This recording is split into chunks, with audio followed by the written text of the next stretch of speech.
অসমীয়া সংগীত জগতৰ এগৰাকী বৰেণ্য সংগীত শিল্পী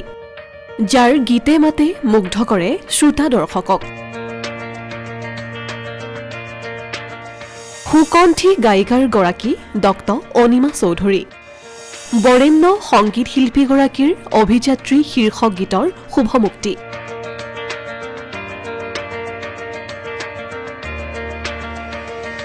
অসমীয়া সংগীত জগতৰ এগৰাকী বৰেণ্য শিল্পী সংগীত জগতৰ সমান্তৰালভাৱে শৈক্ষিক ক্ষেত্ৰৰো এটি চিনাকি নাম ডক্টৰ অনিমা চৌধুৰী বৃহস্পতিবাৰে এক গাম্ভীৰ্যপূৰ্ণ পৰিৱেশত মুকলি কৰা হয় ডক্টৰ অনিমা চৌধুৰীৰ এটি নতুন গীত বৰেণ্য সংগীত শিল্পীগৰাকীৰ অভিযাত্ৰী শীৰ্ষক গীতৰ মুকলি কৰা হয় গুৱাহাটী মহানগৰীৰ উজান বজাৰ স্থিত শহীদ ন্যাসত গীতটিৰ মুকলি অনুষ্ঠানৰ আয়োজন কৰা হয় প্ৰাচ্য পাশ্চাত্য সংগীতৰ মিলনেৰে সজাই তোলা হৈছে অভিযাত্ৰী শীৰ্ষক গীতটি এই গীতৰ মুকলি কৰে জ্যেষ্ঠ সাংবাদিক গৌতম শৰ্মা আৰু চিন্তাবিদ ময়ূৰ বৰাই উল্লেখযোগ্য যে এই গীতটিৰ পূৰ্বৰ সংগীত আছিল পুৰন্তৰ বড়োৰ সেই পূৰ্বৰ গীতটি নতুনকৈ প্ৰাচ্য পাশ্চাত্য সংগীতৰ সংযোজন ঘটাই সজাই তুলিছে অনিমা চৌধুৰীৰ পুত্ৰ প্ৰীতম চৌধুৰীয়ে ইফালে গীতটি প্ৰযোজনা কৰিছে ফিল্মস্পায়াৰ ডি নামৰ সংস্থাটোৱে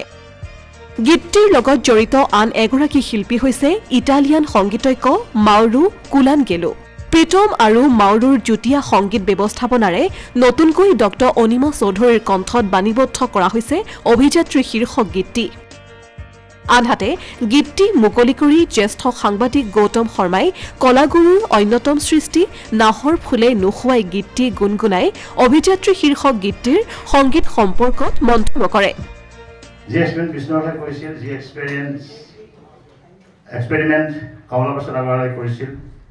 যি এক্সপেৰিমেণ্ট আমাৰ আগৰ বহু শিল্পীয়ে কৈ থৈ গৈছে সেই ধাৰাবাহিকতাটো প্ৰীতমে ৰক্ষা কৰিছিল নাহৰ ফুলে নোখোৱাই তগৰ ফুলে খুৱাব তগৰ ফুলে এইটো এখন ইংৰাজী নাটকৰ গানৰ পৰা অনুপ্ৰাণিত হৈ বিষ্ণুভাই কলকাতাত নাটক চাব এই গানটো শুনি তাত হৰ্ষ বিটত আনিছিল আমাৰ মহাসাগৰ সিঁচি আনি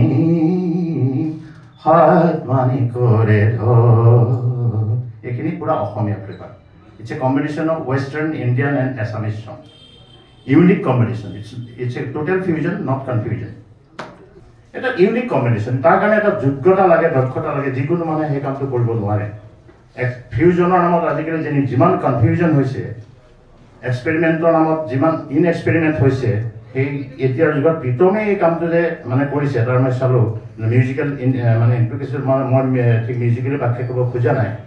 ইমান টেকনিকেলি কিন্তু অভাৰঅল যদি আমি চাওঁ সাধাৰণ সংগীতৰ দৰ্শক হিচাপে শ্ৰোতা হিচাপে তেতিয়া দেখিম যে এই কামটোত গোটেই পৃথিৱীখনৰ এটা সুৰৰ সংমিশ্ৰণতা ঘটিছে মই মিউজিকটো সমান্তৰালভাৱে উন্মোচক ময়ূৰ বৰাই অভিযাত্ৰী উপন্যাসৰ প্ৰসংগত গীতটিৰ সন্দৰ্ভত মন্তব্য প্ৰকাশ কৰে যিখন উপন্যাসে অসমীয়া সাহিত্যিক এক অন্য মাত্ৰা প্ৰদান কৰিছিল সেই গীতটিয়ে অভিযাত্ৰীৰ নামটোক অন্য মাত্ৰা প্ৰদান কৰিব বুলি মন্তব্য কৰে নিৰুপমা বৰগোহাঁই বাইদেৱে অভিযাত্ৰী নামৰ যিখন উপন্যাস সেই উপন্যাসখনৰ জৰিয়তে সেই যিটো সংগ্ৰামী চেতনা 1925 চনত নগাঁৱত বেনুধৰ ৰাজখোৱাৰ